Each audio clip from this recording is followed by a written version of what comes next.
Hello guys, welcome to my channel. আজকে আমরা আমার বদমেজাজি সিইওর নেক্সট পার্ট শুনব। তো আগের পার্টে আমরা শুনেছিলাম রুহি ভূমিকাকে কাঁদতে কাঁদতে বলছিল, আমি তোমাকে আর কোনোদিনও অভিযোগ করব না, প্লিজ আমাকে ছেড়ে দাও। এরপরে ভূমিকা এটা শুনে খুবই ইরিটেট হয়ে নিজের কিছু জামা কাপড় খুলতে খুলতে বলে, এখন রিগ্রেট করে কি হবে? তোমার যা বলার ছিল তুমি তো সেটা বলে দিয়েছো। তুমি কি ওই সব কথাগুলো ফেরত নিতে পারবে? না তো। অ্যান্ড এখন সরি বলেও কোনো লাভ হবে না, কারণ তুমি অলরেডি অনেক দেরি করে দিয়েছো। সো নাও চুপচাপ নিজের মুখটা বন্ধ রাখো। তুমি কি ভুলে গেছো আমি বেশি কথা বলা পছন্দ করি না? তুমি যত বেশি কথা বলবে তত আমার রাগ বাড়বে, অ্যান্ড তোমার কষ্টও তত বেশি বাড়বে। সো যেমনটা আমি বলছি চুপচাপ তেমনটাই করো, নিজের মুখটা বন্ধ রাখো, ওকে? এমনটা বলে ভূমিকা এক হাতে রুহির কোমরটা শক্ত করে ধরে, তারপরে ওই সমস্ত কিছু করা শুরু করে দেয়। রুহি ছটফট করতে থাকে আর চেঁচাতে চেঁচাতে বলতে থাকে, না ভূমিকা, এমনটা করো না, আমি তোমার আগে হাত জোড় করছি, প্লিজ। ভূমিকা রুহিকে এমন চেঁচাতে দেখে খুবই বেশি রেগে গিয়ে রুহির শরীরের এক জায়গায় খুবই জোরে একটা হোয়াইট করে বলে, তুমি যদি আবার এমনভাবে চেঁচাও তাহলে আমি আবার এরকমই একটা হোয়াইট করব। সো যদি তুমি এরকম শাস্তি না চাও তাহলে চেঁচানো বন্ধ করো। এমনটা বলে ভূমিকা রুহিকে মুখে আঙুল দিয়ে চুপ করা সাইন দেখিয়ে আবারও রুহির সাথে ওই সমস্ত কিছু করা শুরু করে দেয়। এরকম হঠাৎ করে খুবই শক্তিশালী ওই সমস্ত কিছু সহ্য করার জন্য রুহির অবস্থা খুবই খারাপ হয়ে যায়। ও আর এই সমস্ত কিছু সহ্য করতে পারছিল না, তাই ও খুবই জোরে জোরে কাঁদতে থাকে। রুহি এত বেশি কাঁদছিল যে ওর চোখের জলেতে ওর মাথার নিচের সোফা পোর্শন পুরো ভিজে যেতে থাকে। এরকম করে 5 ঘন্টা কেটে যাওয়ার পর ভূমিকা তখনও থামছে না দেখে এবারে রুহি খুবই কষ্টের সাথে অনুরোধ করে বলতে থাকে, প্লিজ ভূমিকা, এবারে থেমে যাও, তুমি যা বলবে আমি তাই করব, প্লিজ আমাকে এবারে ছেড়ে দাও, আমার খুবই কষ্ট হচ্ছে। এমনটা বলার পর রুহি একদম হঠাৎ করেই নিজের চোখটা বন্ধ করে নেয়, অ্যান্ড ওর মাথা ব্যালেন্স হারিয়ে একদিকে হেলে যায়। চোখ বন্ধ করার ঠিক আগের মুহূর্তেই রুহি দেখে ভূমিকা এসব কথাগুলো শুনে ওর দিকে তাকিয়ে আস্তে আস্তে কিছু বলছে, কিন্তু রুহি কিছুই শুনতে পায় না। আর ওর চোখ বন্ধ করার পরে তো সব কিছু একদম শান্ত হয়ে যায়। কতক্ষণ বাদে রুহি জানে না, কিন্তু আবার যখন রুহি তার চোখ খোলে তখন ভূমিকা ওর আশেপাশে কোথাও ছিল না, অ্যান্ড রুহি সোফার উপরের থেকে এখন বেডের উপরে শুয়েছিল। ওর হাতেতে ড্রিপিংয়ের জন্য সুই ফোটানো ছিল। রুহি ওঠার চেষ্টা করতে চায়, কিন্তু কেন জানে না ও একদমই উঠতে পারছিল না। ঠিক প্যারালাইজ হয়ে যাওয়া মানুষদের মতোই ও যতই চেষ্টা করছিল ওর শরীরের কোনো হিস্সায় ওর কোনো কথা শুনছিল না। ইভেন ও যখন চেঁচাতে যায় তখন ওর গলা থেকে কোনো আওয়াজও আর বেরোচ্ছিল না। উল্টো কথা বলার চেষ্টা করার অনেকবার পরে ওর গলায় খুবই ব্যথা হতে শুরু করে দেয়। রুহি খুবই অসহায় হয়ে বেডের ওপরে শুয়ে থাকে আর সিলিংয়ের দিকে তাকিয়ে নিজের ছোট্ট মেয়ে কিটির ফেসটা মনে করে, ওর মনে পড়ে কিটি ওকে অনেকক্ষণ দেখেনি। ওকে কাঁদছে, জানে না ভূমিকা আসলে কিটির সাথে কেমন ব্যবহার করছে। ভূমিকা কি কিটিকে কিছু খেতে দিয়েছে? ওর শরীর তো খারাপ হয়ে যায়নি না? ওর হেলথটা খুবই সেন্সিটিভ। না, এরকমভাবে শুয়ে থাকলে কাজ চলবে না। আমার মেয়ের জন্য আমাকে উঠতে হবে। ওর ছোট্ট মাথার উপরে কোনো ভয় বসে যায় তার আগেই আমাকে ওকে নিয়ে এখান থেকে পালাতে হবে।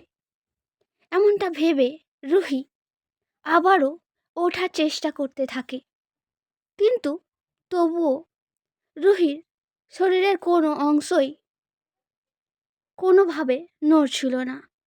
রুহি এবারে নিজের এই অসহায়তাকে দেখে খুবই ভয় পেয়ে গিয়ে কেঁদে ওঠে।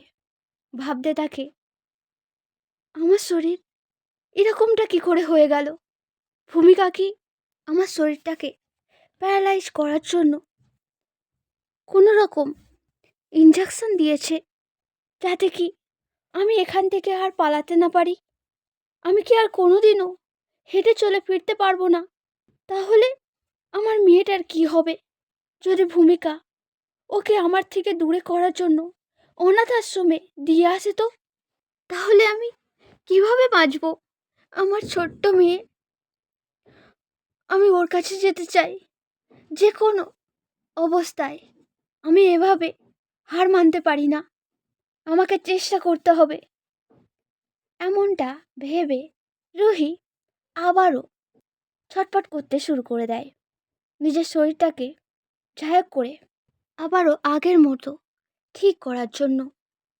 কিন্তু কোনো লাভ হয় না। কিন্তু তবুও রুহি চেষ্টা করা ছাড়ে না। এমনটা করতে করতে কিছুক্ষণ কাটার পরে রুহির শরীরের একটু একটু অংশ একটু একটু করে নড়াচড়া করা শুরু করে। অ্যান্ড তখনই ওর ওর মাথার উপরে টাঙানো ওই ড্রিপিং ব্যাগটার উপরে নজর যায়। ও খুবই ভয় পেয়ে ভাবে, হয়তো এর মধ্যেই কোনো রকম প্যারালাইজিং ওষুধ মেলানো আছে। এমনটা ভেবে রুহি খুব চেষ্টা করে নিজের হাতটাকে উঠিয়ে হাতে ফোটানো ছুঁচটাকে টেনে চামড়া থেকে বার করে খুলে ফেলে দেয়, যার জন্য ছুঁচ ফোটানো জায়গা থেকে রক্ত বের হওয়া শুরু করে দেয়।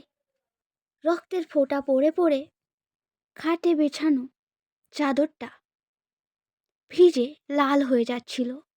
তখনই দরজা খুলে একটা নার্স ভেতরে আসে। অ্যান্ড রুহিকে এই অবস্থায় দেখে খুবই ভয়ের সাথে তাড়াতাড়ি রুহির কাছে এসে সব কিছু ঠিক করার চেষ্টা করে। কিন্তু রুহি বারবার ছটপট করতে করতে ওই নার্সটাকে বাধা দিয়ে যাচ্ছিল, যে জন্য নার্সটা কোনোভাবেই রুহির হাতেতে আবারও ওই ড্রিপিং ছুঁচটা ফোটাতে পারছিল না।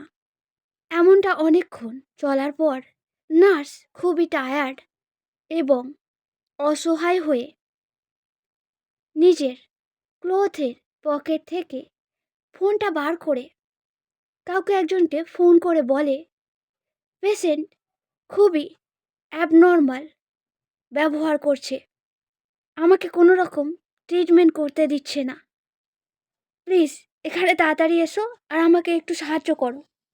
রুহি নার্সের এই কথাটা শুনে খুবই রেগে গিয়ে কনফিউজ চোখেতে নার্সের দিকে তাকায়। তখনই কিছু কালো কোট পরা মানুষ ওই রুমের মধ্যে চলে আসে। নার্স ওই লোকগুলোর দিকে দেখে বলে, পেশেন্ট ড্রিপিং নিডলসটাকে খুলে দিয়েছে, অনেক রক্ত বের হয়ে গেছে, আমাকে এক্ষুনি ওকে ট্রিটমেন্ট করতে হবে, তারপরে এই ড্রিপিং নিডলসটাকে আবারও লাগাতে হবে। তো তোমরা পেশেন্টের হাত আর পাটাকে খুবই শক্ত করে ধরে রাখো, যাতে কি ও আর ছটপট করতে না পারে। নার্সের এই কথাটা শোনার পর ওই কালো কোট পরা লোকগুলো হ্যাঁতে মাথা নাড়িয়ে রুহির কাছে এসে রুহির হাত আর পাটাকে খুবই শক্ত করে ধরে নেয়। রুহি এগুলো দেখে খুবই ভয় পেয়ে গিয়ে হাত পাগুলো ওই লোকগুলোর হাত থেকে ছাড়ানোর চেষ্টা করতে করতে বলে, আমার কষ্ট হচ্ছে, ছাড়ো আমাকে, আমাকে যেতে দাও, আমার কোনো ট্রিটমেন্ট লাগবে না, আমি পুরোপুরি ঠিক আছি।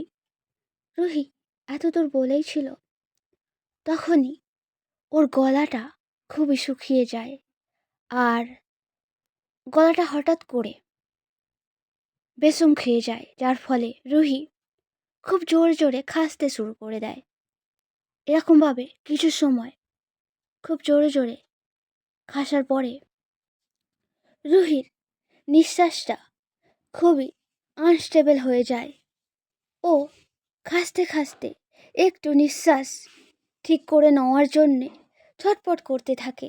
তখনই কোথাও থেকে ভূমিকা খুবই রাগী ভয়েসে চিৎকার করতে করতে বলে, what is this nonsense, move নাও।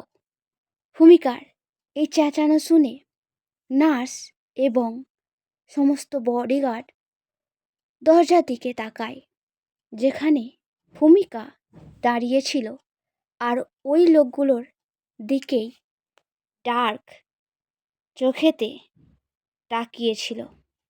ভূমিকাকে এরকমভাবে দেখতে দেখে গার্ড অ্যান্ড নার্স হঠাৎ করেই রুহিকে ছেড়ে দিয়ে দূরে দাঁড়িয়ে পড়ে।